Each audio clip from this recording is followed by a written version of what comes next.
Halo, selamat pagi. Jumpa lagi bersama saya, Pendeta Rudi Rahabeat. Pagi ini saya hendak berbagi, bukan tentang buku, bukan juga tentang peristiwa tertentu sehari-hari, apalagi peristiwa politik, karena kita perlu juga jeda ya. Saya ingin berbagi soal film. Film. 2 hari yang lalu saya menonton sebuah film bagus, bahkan sangat bagus. Judulnya Conclave. Satu film yang hari ini sedang ditayangkan di bioskop-bioskop. Dan bagi Anda yang tinggal di Ambon dan sekitarnya bisa mampir di bioskop X1 ACC Paso Ambon untuk menyimak film berdurasi 2 jam 120 menit lebih. Ini film yang sangat bagus, saudara dan sahabat sekalian.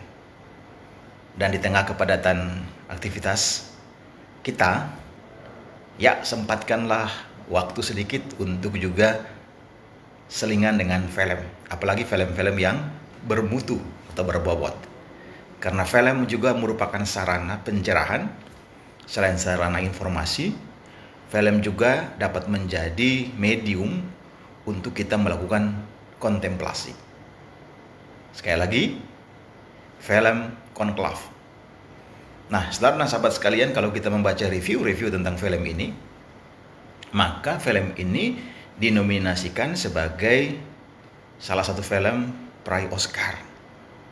Nah, ini menunjukkan bahwa ada kualitas-kualitas khusus dari film Conclave, baik dari aspek sinematografinya,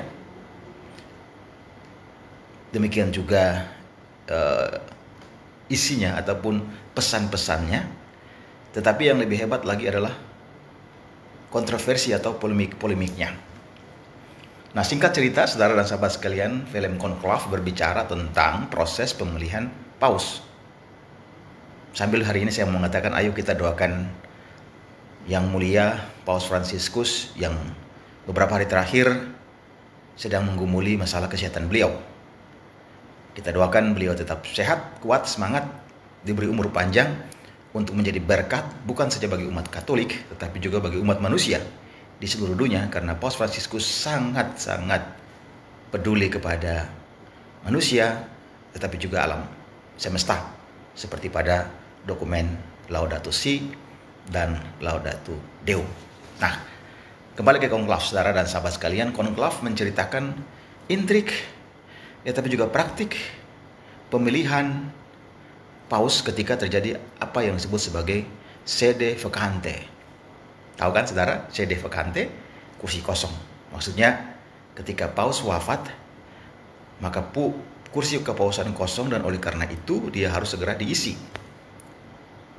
Dan ada prosedur-prosedur yang harus dilalui dalam sebuah rapat dan kontemplasi kardinal, para kardinal. Setelah itu baru kita melihat secara dramatis ketika asap hitam berubah menjadi putih. Itu menjadi momen yang sangat mengharukan dan membahagiakan karena paus telah terpilih.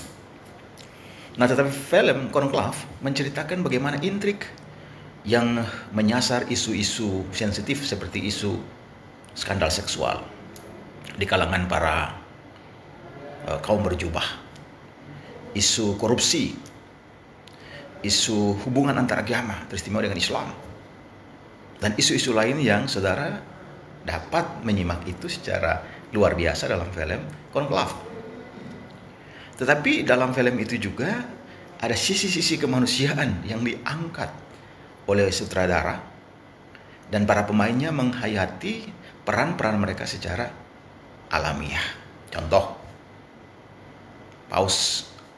bukan paus ya, tapi para kardinal. Ada momen di mana mereka merokok, atau juga minum wine, sesuatu yang mungkin untuk sebagian orang dikatakan tabu. Tetapi behind the scene, di belakang layar, itu bisa saja terjadi. Karena apa? Karena semuanya masih manusia.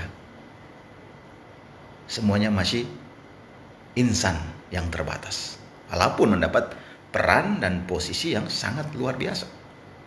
Di dalam Konklav, saudara dan sahabat sekalian, film yang sangat menarik ini, kita melihat bagaimana sang sutradara dan para pemain membawa kita kepada pandangan-pandangan yang dilematis, yang dalam bahasa film itu merelatifiskan, atau juga ada istilah sebagai disebutkan oleh Pater Lawrence tentang tidak ada ketidakpastian dalam hidup. Orang-orang yang menyukai kepastian itu sebenarnya sangat berbahaya, karena hidup penuh dengan kejutan, hidup penuh dengan misteri, dan tidak ada seorang pun yang dapat mengatakan ini pasti.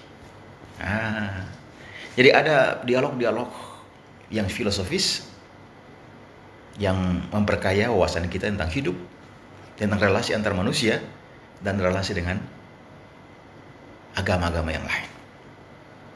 Jadi saudara dan sahabat sekalian, sekali lagi saya menyarankan, ayo sempatkan waktu kita untuk menonton, menghayati, menemukan nilai di balik film Konklav yang hari ini sedang diputar ya di bioskop-bioskop.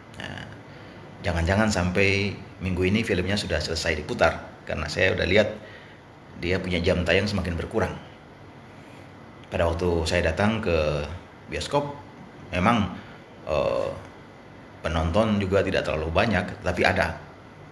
Nah, ini sekaligus saya juga mau bilang, saudara dan sahabat sekalian, pilihlah tontonan yang edukatif, tontonan yang bermutu. Jangan film-film yang hanya populer, tetapi tidak memberi pesan-pesan yang kuat. Nah, film Konklav menarik, bagus secara seni perfilman, tetapi juga yang lebih penting adalah pesan-pesannya. Dan itu bukan film yang hanya bisa ditonton oleh orang Katolik misalnya, atau orang Kristen secara umum. Tidak. Karena di dalam agama-agama apapun, persoalan-persoalan berkaitan dengan kekuasaan juga ada, dan intrik-intrik dan perjuangan untuk meraih kekuasaan juga terjadi dalam semua agama. Dan oleh karena itu, saya rasa film ini patut ditonton di bulan Maret ini, dan saya juga jamin bahwa akan memberi inspirasi kepada kita dengan tujuan kita menjadi lebih berhikmat dalam hidup kita. Kita tidak memutlakan pandangan-pandangan kita. Kita harus terbuka mendengar pandangan orang lain juga. Kita harus juga menghargai perbedaan, termasuk perbedaan agama. Kita juga harus menyadari bahwa kita juga dihadapkan dengan kerentanan-kerentanan yang kalau kita tidak hati-hati, kita bisa saja tenggelam dalam ekstrim-ekstrim tertentu. Karena cara berpikir kita yang tidak terbuka, yang tidak fleksibel. Dan tentu saja sebagai umat percaya, khususnya secara umat Kristiani, salah satu hal yang juga penting adalah keterbukaan kepada karya Roh Kudus yang mengendalikan pikiran, jalan hidup kita. Dan sehingga kita menjadi lebih bijaksana melihat atau keluar dari dilema-dilema hidup, polemik-polemik dan kontroversi-kontroversi, dan kita dapat menjalani hidup sebagaimana adanya, teristimewa hidup yang bermakna bagi sesama manusia, tapi juga ciptaan Tuhan. Ya, saya kira itu review untuk film Konklav. Moga-moga saudara dan sahabat sekalian dapat menyempatkan waktu untuk menonton dan menyimak film yang bagus ini di bulan Maret, yang akan selalu menjadi berkat buat kita semua. Tetap semangat saudara dan sahabatku. Kita akan tetap saling mengapresiasi, saling memberi semangat, dan saling menopang untuk hal-hal yang baik. Tuhan memberkati.